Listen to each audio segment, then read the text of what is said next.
The imperial palace of Draconeth stood like a crystalline mountain against the purple sky, its spires reaching toward the 3 moons that governed the tides of this ancient world.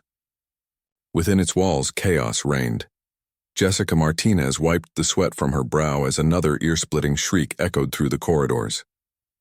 She'd been on Draconeth for exactly 3 standard weeks, hired as part of the human medical contingent under the new Interstellar Healthcare Exchange program. Nothing in her pediatric nursing training on Earth had prepared her for this.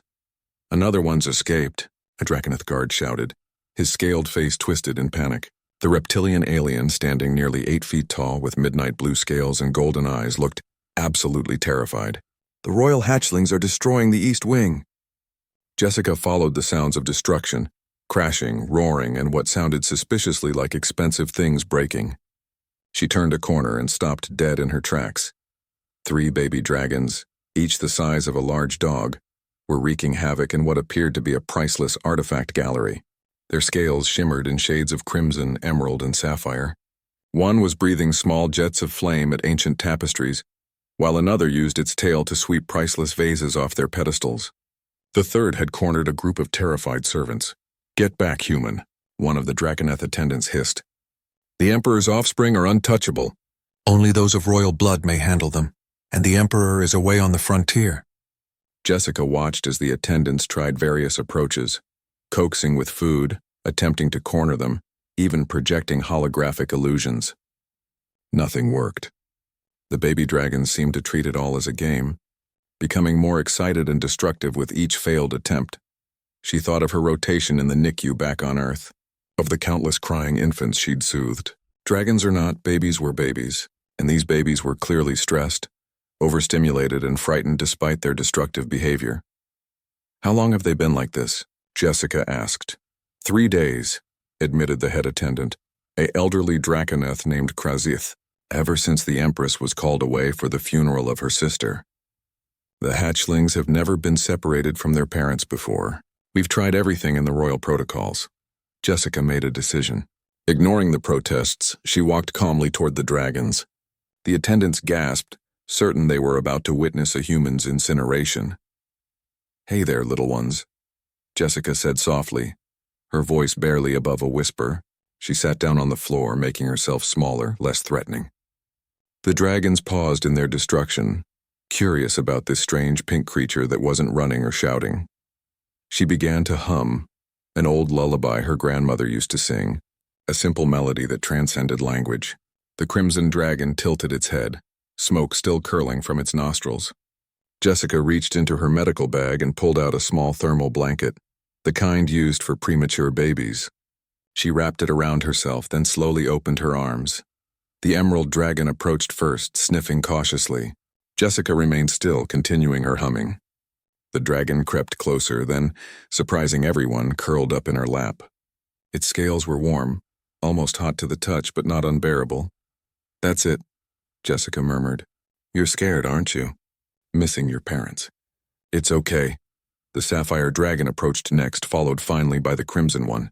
Within minutes, all 3 baby dragons were nestled against her, their breathing beginning to synchronize with her calm rhythm. The room fell silent except for Jessica's gentle humming. Krazith's jaw dropped. "Impossible," he breathed. "In 3,000 years of imperial history, no one outside the royal family has ever calmed the royal hatchlings." But Jessica wasn't finished.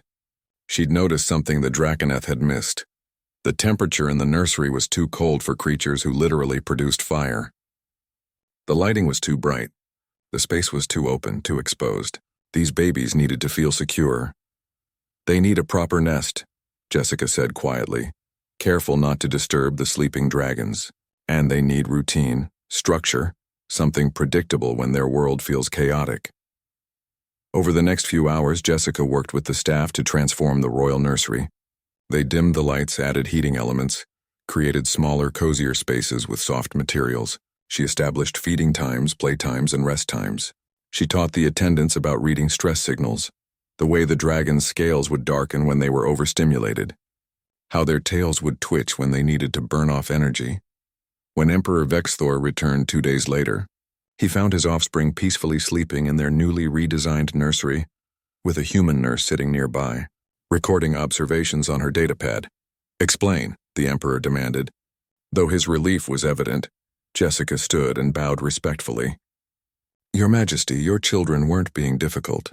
They were being normal babies in an abnormal situation. They needed what all babies need: comfort, routine, and someone who understood their cues." The Emperor, a massive dragon in his humanoid form with scales like polished obsidian, studied her with ancient eyes. "The royal protocols have been followed for millennia. With respect, Your Majesty, protocols written by adults don't always account for what children actually need. I didn't do anything special. I just treated them like babies instead of tiny emperors." A deep rumbling sound emerged from Vexthor's chest. Laughter. "The humans continue to surprise us. We conquer space with technology that took us 10,000 years to develop, and you solve problems we couldn't with simple observation and compassion." He turned to his advisors.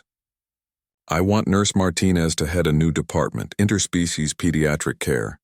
If a human can calm royal dragons, imagine what else we might learn." Jessica smiled, watching the baby dragons sleep. "I'd be honored, Your Majesty, though I might need to call in some colleagues. I have a friend named James back on Earth. He's a child psychologist. I think he'd be fascinated by dragon developmental stages." As news of Jessica's success spread throughout the galaxy, it sparked a revolution in child care across species. The human approach, observing, adapting, responding with empathy rather than rigid protocol, became sought after on dozens of worlds. And in the Imperial Palace of Draconeth, 3 baby dragons thrived under the care of a human nurse who understood a simple truth. Sometimes the most brilliant solution is just meeting someone where they are and giving them what they need to feel safe. The galaxy had much to learn from humanity, and humanity had much to learn from the galaxy. But perhaps the most important lesson was this: compassion, like music, was universal.